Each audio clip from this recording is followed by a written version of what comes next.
Boy oh boy, do I have a history with this game.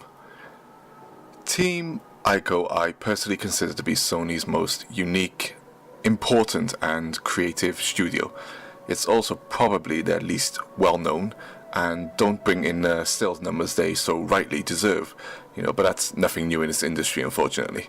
After seeing this game demoed way back in 2009, I had no choice but to sell some of my games collection in order to buy a PS3, a console I had very little interest in, up until that point. As we know, Trico, as it was codenamed back then, didn't come to the PS3, and I was left with one of the most underwhelming consoles I've ever owned. Roll forward a few more years and Trico, now named The Last Guardian, is announced for the PS4. Once again, I foolishly sold some of my games collection to get myself a PlayStation 4 because finding a spare £300 isn't easy for me, because as you know by now, I got 5 kids to feed. And once again, I've found myself lumbered with another completely underwhelming Sony console, which is, without a doubt, my last foray into Sony's ecosystem, unless I see some, radical change in the future. So you ask yourself, who seriously buys 2 consoles for a single game, right? Well, it's quite simple. Ico and Shadow of the Colossus were created by the same team. Those video game art forms are more than enough to get you excited for the third game from this developer.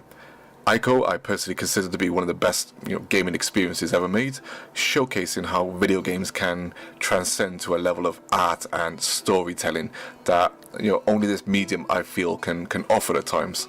I don't rate Shadow of the Colossus as highly as Ico, but still, rated it not as highly doesn't in any way imply that it's not a fantastic experience that is simply a must-play for any self-respecting gamer. So we finally come to The Last Guardian, a game that has unfortunately had a very long and troubled development cycle, where it has essentially been in conception over 3 console generations, which include the PlayStation 2, the PlayStation 3 and finally the PlayStation 4. Not only that, the lead creative director Fumito Uda left Sony back in 2011, but stayed involved in The Last Guardian's development on a contractual basis. So where does this leave Team Ico, my favorite Sony studio? Well, I guess you could probably compare it to the likes of Kojima Productions once Kojima left. In a sense, you feel that they are done for. that one first-party studio who showed nothing but greatness, but unfortunately were rejected for the most part by the masses. We're getting an updated version of Shadow of the Colossus soon, which will hopefully reach new crowds and keep Team Ico going. It's a crying shame, but once again, it's nothing unfamiliar in this industry. So history aside, let's get into the game itself.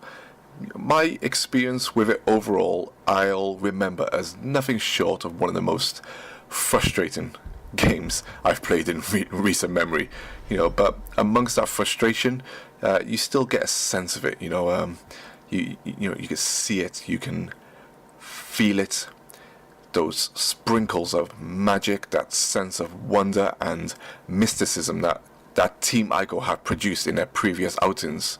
But unfortunately for me, even that wondrous magic is plagued by one thing, one major thing in this case. So people of the internet, say hello to Dickface. This overly animated douchebag with flailing arms and legs, seemingly incapable of getting about without the excessive need to overcomplicate even the most simplest of tasks like climbing up a small bloody ledge. Not once during my entire playthrough did I enjoy controlling this kid.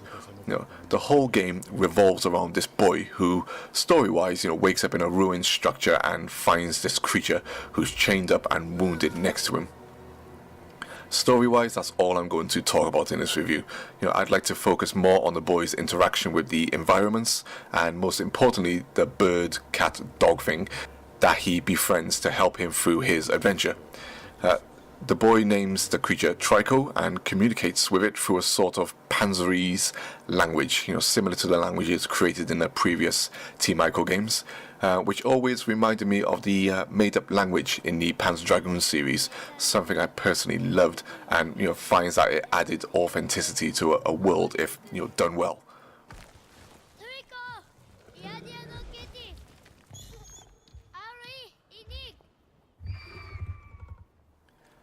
Controlling the boy, you essentially use him and Trico to navigate the world, solve puzzles, and as well as fight the strange armored beings that can attack Trico by using swords or throwing spears, which sometimes they fumble at doing, which is also a nice little touch that I liked.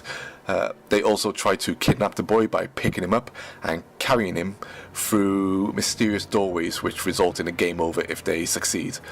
Before I get into how all this comes together, I want to talk about the one truly great thing in this game, and arguably a current gen, rare current gen creation.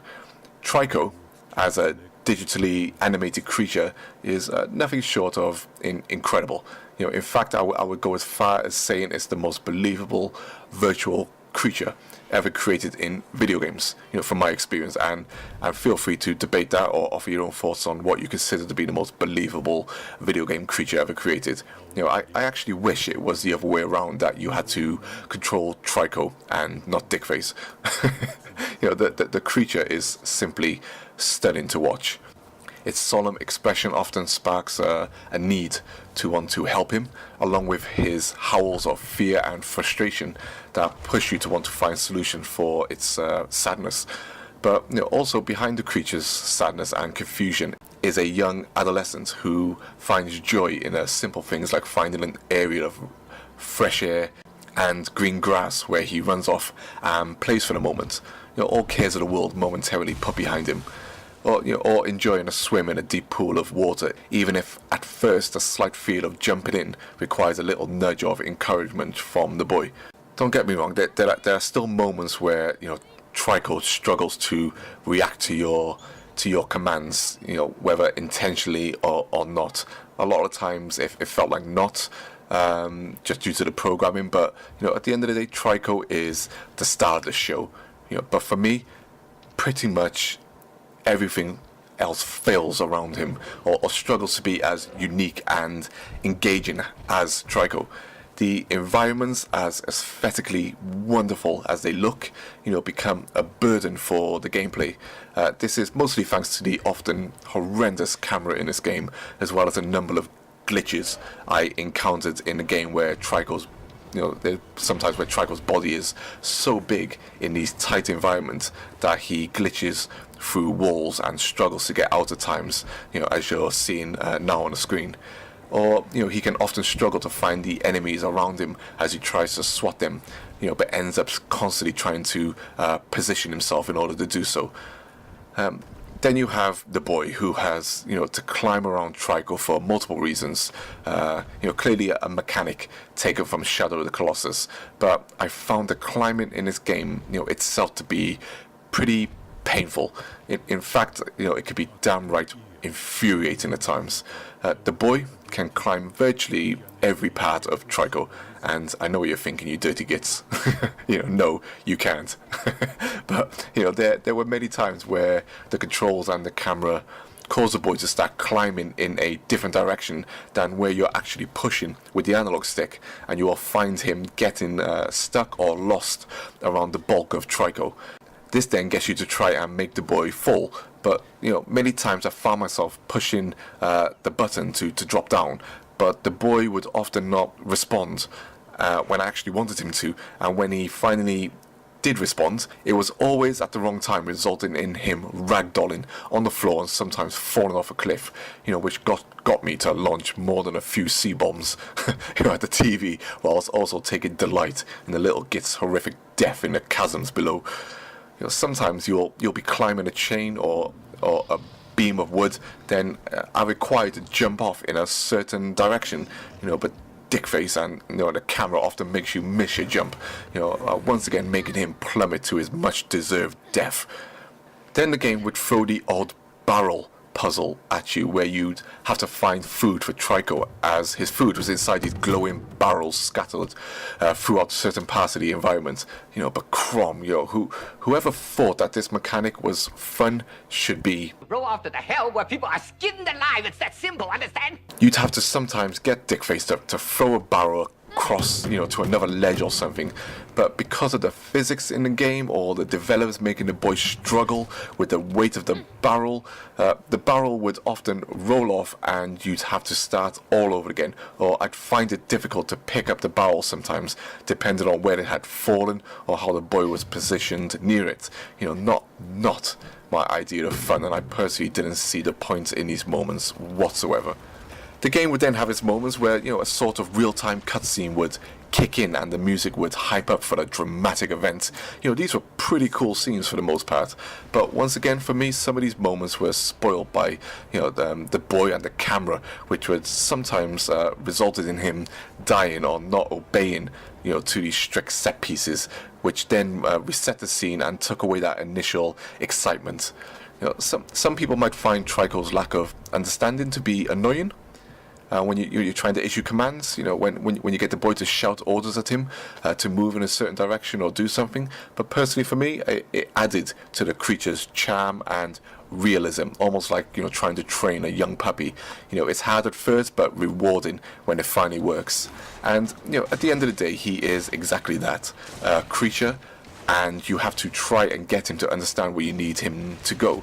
This for the most part I never had a problem with, but like I said, some might find this annoying, and sometimes the game did struggle with where you wanted him to go, not because of the creature's AI, but just because of the game itself. It sounds like I've done nothing but chew this game out, which I have in a way. But for me, it's it more stems down to personal disappointment and how many elements of the game show potential but are hindered by unrefined design choices and the clear indication that this game had a troubled development over, I think it was developed over 7 years, maybe a bit longer, but 7 years when it actually went into development. For the game to be had 7 years put into it, it's not where it should be. I felt The Last Guardian is a PS4 exclusive that should be played. This I believe, without a doubt. It has its moments of wonder and magic for sure, and as I said, Trico is an incredible achievement, in this medium, and something that needs to be experienced firsthand. But as I mentioned as well, my personal experience was plagued by many things, both from the past and finally playing the game itself. Pushing personal feelings aside, I do recommend this game. It's unique, at times very charming and heartwarming, but be prepared for some frustrations along the way. So if you want to score, I'd probably give The Last Guardian a 7 out of 10.